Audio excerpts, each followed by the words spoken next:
Di antara gemercik air laut dan semilir angin laut, orang muda Katolik dalam kegiatan Homs melakukan ziarah budaya dan spiritual yang menggetarkan hati. Jumat sore 14 November 2025, dalam rangkaian Hari Orang Muda Sedunia, ratusan pemuda Katolik mengunjungi dua situs penting di desa, Lorulun, Rumah Adat Lorulun, dan Gereja Tua Santo Petrus dan Paulus. Jeremius Labobar, Ketua Panitia, menjelaskan bahwa kunjungan ini bukan sekadar wisata biasa. Ini adalah napak tilas untuk memahami bahwa iman Katolik kita bertumbuh di atas akar budaya yang kuat. Di rumah adat inilah nilai-nilai leluhur yang sejalan dengan iman Kristen dilestarikan. Para OMK pun duduk bersila mendengarkan cerita para tetua tentang filosofi hidup orang Tanimbar yang menjunjung tinggi persaudaraan dan penghormatan kepada pencipta. Setiap ukiran di tiang rumah adat, setiap anyaman di dinding menyimpan makna mendalam tentang relasi manusia dengan alam dan Sang Pencipta. Dari rumah adat, perjalanan berlanjut ke Gereja Tua Santo Petrus dan Paulus yang berdiri kokoh tak jauh dari sana. Gereja berarsitektur tradisional ini menjadi saksi bisu bagaimana benih iman Katolik pertama kali bertumbuh di tanah Lorulun. Dinding kayu yang sudah berusia puluhan tahun seakan bercerita tentang perjalanan iman umat yang tak pernah pudar meski diterpa badai zaman. Perpaduan antara kearifan lokal di rumah adat dan warisan iman di gereja tua menciptakan mozaik yang indah bagi para peserta. Mereka tidak hanya melihat dua bangunan fisik, tetapi menyelami dua pilar yang menopang identitas mereka sebagai orang Katolik Tanimbar. Di timur, perwakilan kelompok 2, tim yang mengunjungi rumah adat desa Lorulun. Sedikit share teman-teman, saat Katong mengunjungi rumah adat desa Lorulun, ada beberapa hal yang Katong temui.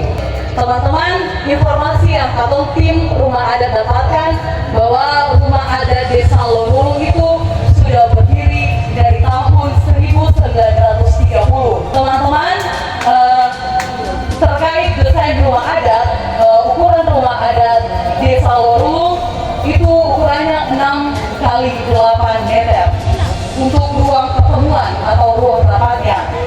Dan rumah adat itu terdiri dari 3 lantai. Lantai pertama yang di bawah tungku itu juga menurut informasi dari narasumber langsung bahwa tungku itu berukuran 2-3 meter. Digunakan juga untuk tempat pertemuan akhir atau saat rapat-rapat di desa, keputusan akhir dilakukan di tempat itu. Lantai 2 yang tadi teman-teman tentu semua duduk sama-sama, dan lantai 3 menurut bapak-bapak tadi tidak semua orang bisa naik di tempat itu, hanya orang-orang khusus saja. Terus teman-teman, dalam rumah adat itu saat kamu masuk hanya lewat satu pintu dan keluar hanya juga lewat satu pintu. Tidak boleh masuk dari pintu keluar dari pintu masuk. Hanya boleh masuk dari satu pintu dan keluar hanya dari satu pintu saja. Terus ada papan lengkung atau tadi dikasih namanya paetan, yang tandanya kalau teman-teman sudah lewat berarti sudah menjadi keluarga, atau kalau saya sudah masuk berarti teman-teman sudah diterima di rumah adat desa Lorulun.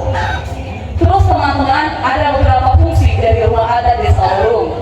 Yang pertama, digunakan sebagai tempat mangfarete atau mangapoya atau tempat perintah. Dan yang kedua, digunakan sebagai tempat musyawarah. Dan yang ketiga, ada tempat penyimpanan harta benda desa. Sebagai informasi teman-teman, tadi saat aku masuk, di situ sudah tertera piala-piala prestasi-prestasi yang didapatkan dari desa. Terus ada 2 hal unik yang kamu lihat. Yang pertama, duri atau tahuri, ada beberapa tadi di meja. Dan menurut informasi, tahuri atau duri itu sering digunakan oleh orang-orang zaman dulu. Saat kamu masuk itu ada duri yang orang dulu sebut, orang yang biasa tak tahu sama apa? Mario itu saat kamu tanya apakah digunakan itu untuk apa? Lu bilang untuk panggil. Ada panggil kepala desa, ada panggil masyarakat, atau panggil untuk kegiatan-kegiatan lain. Apakah ada bunyi khusus? Masalahnya ini sedikit bicara nih, pakai kode. Apakah ada bunyi khusus? Ternyata ada.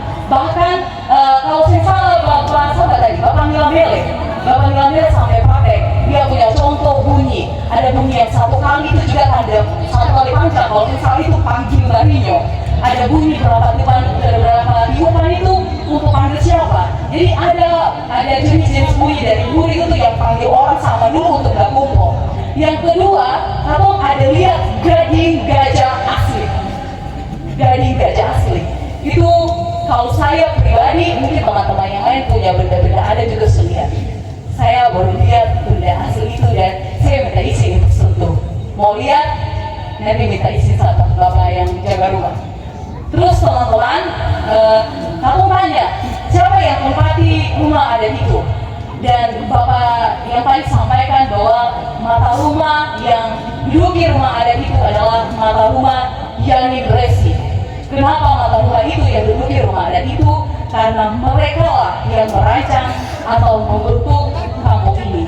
Terus tadi ada yang tanya, kalau misalkan seiring berjalannya zaman, lalu karena bahan-bahan yang mungkin nanti rusak atau apa untuk mempertahankan akan, apakah bisa diubah atau tidak? Bapak itu bilang itu juga jadi pertanyaan keluarga. Tapi apabila sesuatu diubah, yang penting tidak mengubah nilainya. Itu Bapak itu sampaikan. Tapi juga belum tentu diubah, karena Bapak tadi juga bilang bahwa itu masih jadi pertanyaan keluarga. Oke teman-teman, yang berikut fungsi rumah adat. Tadi saya bilang belum. Saya ulang ya, karena tadi sebenarnya yang pertama sebagai tempat mengopek atau tempat perintah. Yang kedua, tempat musyawarah. Yang ketiga, tempat penyimpanan harta benda desa. Yang keempat, paling penting untuk cewek-cewek. Karena ini Bapak itu tadi garis besar untuk cewek-cewek. Apabila ada cewek-cewek yang kawin dengan laki-laki Lohulung, akan diantar ke rumah adat itu. Tapi saat diantar, teman-teman harus dengan hati yang bersih untuk diantar ke rumah adat itu. Karena apabila tidak bersih hatinya, nanti bisa pulang atau sebelum datang pasti saja ada kendala. Terus tadi ada teman-teman yang tanya, Bapak apa persyaratan saja saat kamu masuk rumah adat ini? Yang pertama, saat masuk di rumah adat ini tidak boleh ada tutup muka atau tutup kepala. Dan teman-teman semua wajib ingat bahwa hal ini juga yang ditegaskan oleh Bapak Gila Melek. Teman-teman saat di sini tidak boleh menggunakan tutup muka dan tutup kepala. Tujuannya untuk apa? Supaya nenek moyang itu bisa serap kamu, bisa kenal kamu. Oke? Siap? Nah, betul kan serap kan? Terus yang kedua, kenapa jangan informasi ya? Saya kenapa bukan banyak. Yang kedua, datanglah dengan niat yang baik. Yang ketiga, tidak boleh menggunakan kata kotor. Terus apabila sebenarnya saat kamu masuk tadi kamu sembahyang, tapi saat kamu terima masuk desa Lorong tadi sudah ada perwakilan dari ketua-ketua MK, perwakilan OMK yang sudah disembahyangkan saat masuk pintu masuk di desa Lorong. Tapi kalau ada yang belakang nanti harus sembahyang juga. Terus yang ketiga, yang terakhir yang tadi saya sampaikan bahwa saat masuk rumah adat itu masuk dari satu pintu dan keluar dari satu pintu. Kalau teman-teman masuk sudah tahu bahwa aturannya masuk dari satu pintu dan keluar dari satu pintu, tapi masih melanggar, itu pasti ada akibat yang didapatkan. Oke teman-teman, mungkin kurang lebih itu yang bisa kami sampaikan sebagai hasil yang kami dapatkan saat berkunjung di rumah adat desa Lorong. Kurang dan lebihnya kami mohon maaf atas perhatiannya. Kami ucapkan banyak terima kasih.